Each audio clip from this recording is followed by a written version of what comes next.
Thailand जाने से पहले एक काम जरूर करना, कंफर्म करो कि जो इंफॉर्मेशन आपके पास है क्या वो 2025 की है या फिर लेटेस्ट 2026 की है, क्योंकि दोनों में काफी फर्क है और वो फर्क एयरपोर्ट पे पता चलता है जब कुछ करने का वक्त नहीं बचता है। इस वीडियो में मैं आपको 6 ऐसी चीजें बताऊंगा जो क्वाइटली चेंज हुई है, जो ट्रैवल व्लॉग्स में क्लियरली नहीं बताई जा रही है, जो ज्यादातर इंडियंस मिस कर रहे हैं। अगर आप अगले 6 महीने में थाईलैंड जाने का प्लान कर रहे हो तो ये 8 मिनट आपके लिए है। बस छोटी छोटी चीजें क्वाइटली शिफ्ट हुई है, लेकिन उनका इंपैक्ट काफी बड़ा है और आपको किन किन चीजों का ध्यान रखना चाहिए। और एक चीज जो मैं अलग से कवर करूंगा, कुछ स्पेसिफिक सिचुएशंस है वो इंडियंस के साथ ज्यादातर हो रहे हैं। सबसे पहले बात करते हैं वीजा की। 2025 में सिस्टम सिंपल था, आप थाईलैंड पहुंचते थे, लाइन में खड़े रहते थे और वीजा ऑन अराइवल ले लेते थे। लेकिन 2025 के एंड से शुरू हुआ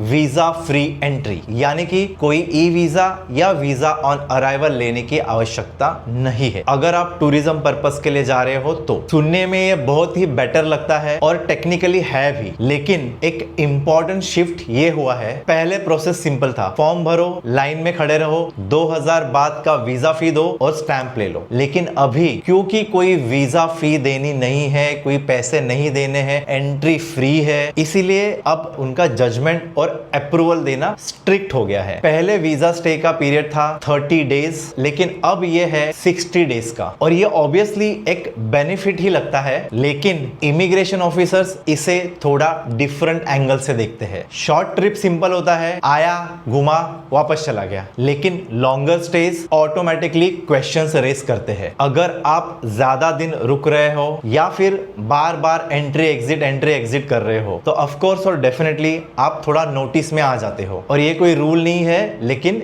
रियलिटी है। अब आते हैं भाई सबसे इंपॉर्टेंट, सबसे कंफ्यूजिंग रूल, जो पहले भी था लेकिन लोग इसे इग्नोर करते थे, इतना सीरियसली नहीं लेते थे। 2025 में लोगों का माइंडसेट ये था कि यार कोई पैसे नहीं पूछता इमिग्रेशन पे, और एक्चुअली काफी केसेस में सच में नहीं पूछते थे। फिर 2026 में क्या चेंज हुआ है, पूछते अभी भी रैंडमली ही है, लेकिन अब इस रूल को इग्नोर करना थोड़ा ज्यादा रिस्की हो गया है। थाईलैंड का प्रूफ ऑफ फंड्स का रूल एकदम क्लियर है, 20,000 थाई बात पर पर्सन या फिर 40,000 थाई बात पर फैमिली। माइंडसेट का डिफरेंस ये है, पहले ये ऑप्शनल लगता था, लेकिन अब ये एक रिस्क फैक्टर हो गया है। कैश होगा तो बिना सवाल किए भाई 30 सेकंड में आपको स्टैंप लगा के दे देंगे। लेकिन अगर उन्होंने पूछा और उस टाइम अगर आपके पास कैश नहीं है, आप कैश नहीं दिखा पाए, तो भाई ऑकवर्ड कॉन्वर्सेशन शुरू हो जाता है और आपको एंट्री देनी है या आपको डिपोर्ट करना है, ये पूरा डिसीजन भाई वो एक इमिग्रेशन ऑफिसर के हाथ में रह जाता है। ये सैड रियलिटी है, लेकिन उस सिचुएशन से बाहर आना फिर आपके हाथ में नहीं बचता है। 2025 में कई लोग या तो डमी रिटर्न टिकट या फिर किसी और कंट्री की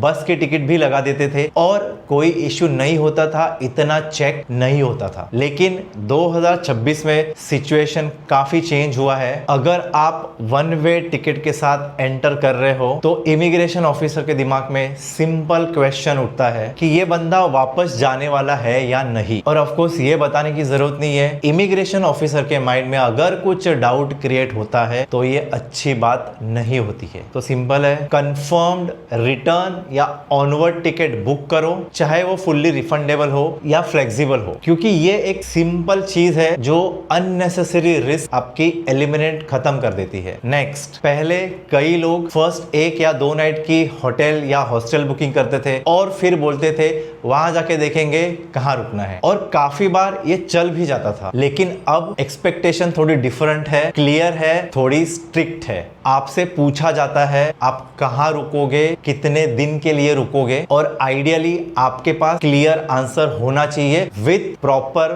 कंफर्म्ड बुकिंग। अगर आप इस बात को क्लियरली नहीं बता पाए तो ये उनके लिए एक बहुत बड़ा रेड फ्लैग बन जाता है, जिसके कॉन्सेक्वेंसेस डिपोर्टेशन भी हो सकता है। ऐसे कई इंसिडेंट और किस्से हुए हैं विदाउट होटल बुकिंग, या फिर अगर बहुत ही कम दिन की होटल बुकिंग की है compare to the length of stay, उन लोगों की भाई एंट्री डिनाई कर दी गई है। और अगर आप सच में अनश्योर हो और आपको थाईलैंड में जाके डिसाइड करना है कि भाई मुझे कहाँ रुकना है तो मेरा ये सजेशन होगा कि भाई आपका जो लेंथ है स्टे का, यानी कि अगर समझो आप 10 दिन के लिए आ रहे हो तो एटलीस्ट पहले 3 से 4 दिन की बुकिंग तो कंफर्म होनी चाहिए, एक दिन की मत करना। नेक्स्ट TDAC यानी कि थाईलैंड डिजिटल अराइवल कार्ड। इसमें मैं लेंथ ही बात नहीं करूंगा कि ऑलरेडी मैंने इस पे एक डेडिकेटेड वीडियो बना रखी है। बहुत ही सिंपल प्रोसेस है, फ्री है, इसके कोई पैसे नहीं लगते, बट मैंडेटरी है। तो जब भी आप थाईलैंड आ रहे हो TDAC फिल करना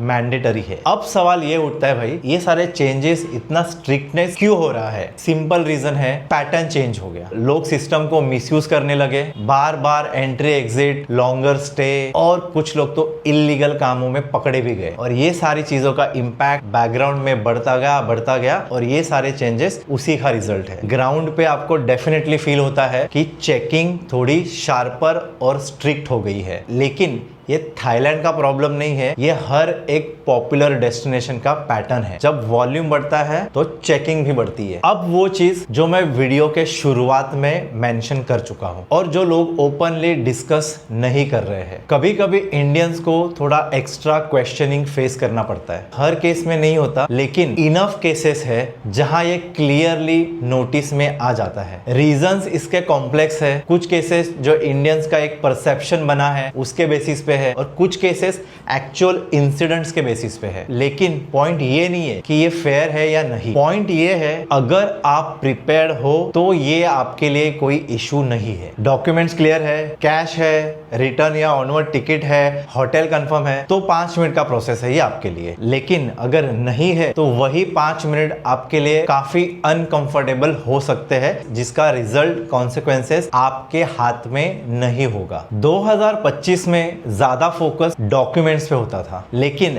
2026 में एक और एडिशनल लेयर ऐड हो गई है, और वो ये है कि आप खुद को कैसे प्रेजेंट करते हो। आपके आंसर क्लियर है या नहीं, आप कॉन्फिडेंट हो या कंफ्यूज, आप आपके विजिट का पर्पस क्लियरली बता सकते हो, टूरिज्म, बिजनेस या फिर कोई स्पेसिफिक प्लान। आज की तारीख में ये सारी चीजें भी मैटर करती है। जो ट्रैवलर प्रिपेयर्ड होता है वो ऑटोमेटिकली कॉन्फिडेंट ही होता है, लेकिन जो ट्रैवलर अनप्रिपेयर्ड होता है, कंफ्यूज होता है, भले ही वो इनोसेंट हो, वो अननेसेसरी अटेंशन अट्रैक्ट करता है। थाईलैंड अभी भी एक इजी डेस्टिनेशन है, कोई एक्सट्रीम बहुत बड़ा रिस्ट्रिक्शंस नहीं आया है, लेकिन एक माइंडसेट और परसेप्शन का शिफ्ट जरूर हुआ है। कैजुअल ट्रैवल से थोड़ा इंटेंशनल ट्रैवल। अगर आप अपडेटेड हो, डॉक्यूमेंट्स रेडी है और बेसिक क्लैरिटी है तो डेफिनेटली एंट्री स्मूथ रहेगी। लेकिन अगर आप 2025 वाले माइंडसेट के साथ जा रहे हो तो अननेसेसरी रिस्क क्रिएट हो सकती है बिना आपको रियलाइज हुए। और ऐसे ही detailed breakdown travel related videos के लिए चैनल को जरूर सब्सक्राइब कीजिए। तो अगर आप पहली बार थाईलैंड ट्रिप प्लान कर रहे हो तो मेरा ये वाला वीडियो जरूर देखिए।